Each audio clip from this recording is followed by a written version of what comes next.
All right, this is the final installment of my losing weight on the carnivore diet video. So just to bring you up to speed, if you hadn't watched the other two videos, back in December I was up at 275 pounds. That was on purpose because I compete at in a sport where I'm in the 275 pound category. But anyways, I didn't want to be at 275 anymore. Wanted to diet back down to a healthy weight, and heard Dr. Sean Baker on the Joe Rogan podcast. He was talking about doing the all meat carnivore diet. It sounded completely insane to me, and but also I was very compelled to do it, I guess just because it sounded so crazy and sounded like it would be fun to do. So I did it, and within under 2 months I was down to my goal weight, which was 250, and I've ended up doing it for a total of 3 months, and I'm just going to go over the results that I got. I did labs, and I did body fat testing at the beginning, or towards the beginning, and at the end. So my body fat on 20 December was, I weighed in at 265 pounds. That was about 10 days after my meet, and so I'd lost a lot of bloat and weight just in that 10 days, and I'd started cleaning up my diet already. But on 20 December I was 265, and that was 18.7% body fat, 81.3% lean body mass. So it's 216 pounds of lean mass on 20 December.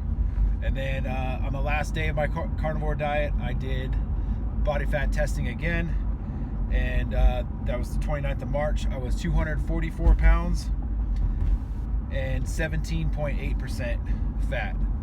So I lost 6.2 pounds of fat, 15.3 pounds of lean body mass, for a total of 21.5 pounds.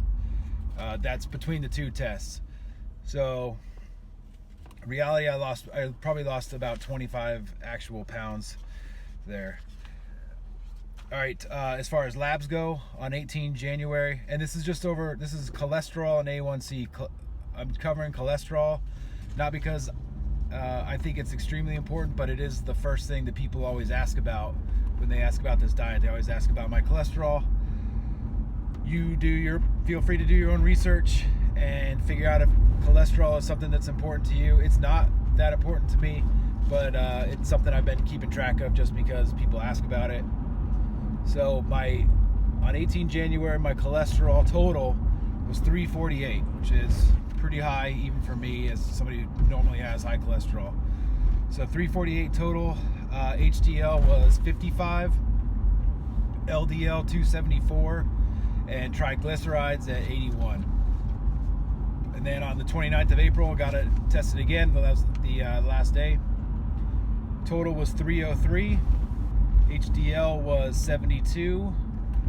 LDL 219, and triglycerides at 62. My A1C back in January, that was 5.3, which is a big improvement for me. I've always had, I've been in the pre-diabetic range of A1C, so getting my A1C lowered, that was a big benefit of being on the diet. And then on the 29th of April, my A1C was at 5.5, so it had gone up just a little bit. Final notes and observations on the diet. First and foremost, I would say it's very easy to follow, and I thought it was fun to do, even though it's very simple. You only eat pretty much just I only ate red meat and cheese, butter, eggs, water. I had coffee. That was about it. I kept it very, very simple, but I did enjoy the diet. At no point did I feel like I was being tortured or anything else like that, like I felt on other diets. It's super easy to follow, very basic. In one of my other videos, I go through McDonald's drive-thru and get cheeseburgers. I just pull the buns off them and don't get them with ketchup or mustard, and they're good to go. Some people might disagree with that practice for whatever reason, but that just goes to show you how easy it is to do it. There's McDonald's everywhere, there's burger places everywhere, and burgers taste good. I never get sick of burgers. I never get sick of steak or eggs for that matter. So the other good thing about the diet is the weight loss. As you can see, before I even got my first body fat test done, I had already lost 10 pounds. That was a mix of just cleaning up my diet after the powerlifting meet, and then also starting the carnivore diet for a couple of days. But the weight came off very, very fast, to the point where I was having a hard time keeping my weight up, because I didn't want to get below 250, and I did, and I had a really hard time keeping my weight above 250. I was putting butter on everything, putting extra cheese on everything, doing bulletproof coffee and eggs and stuff like that for breakfast. So yeah, it was hard to maintain the weight. Most people are probably going to do this diet to lose weight, not necessarily to keep weight on or to gain weight. So as far as a weight loss diet goes, I would give it an A for sure, because it came off very easy, and it was very easy to do. And even though I only had a 1% drop in body fat, I felt like my body comp had improved visually. I felt like I looked better. I mean, I had lost 25 pounds and a little bit of body fat. So looking in the mirror, I felt like I looked good in the mirror. Felt way more lean and defined than I've ever looked.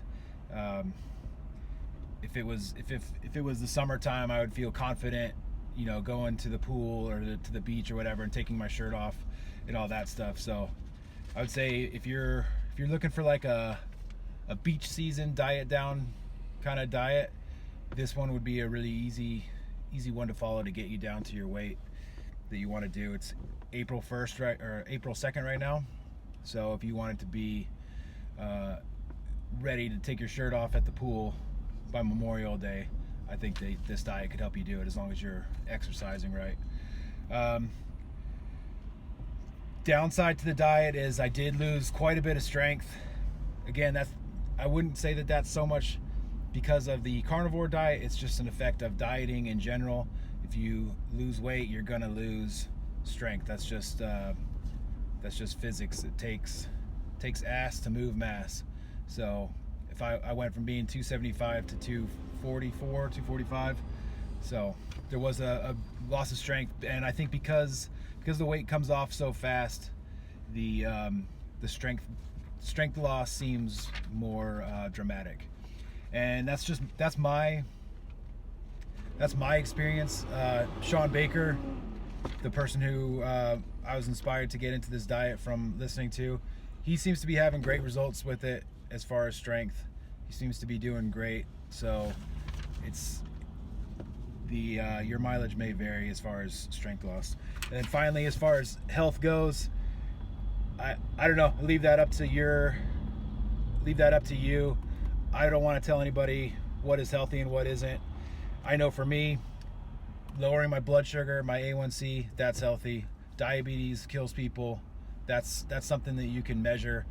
Whether or not cholesterol kills people is, I think it's sort of open to debate.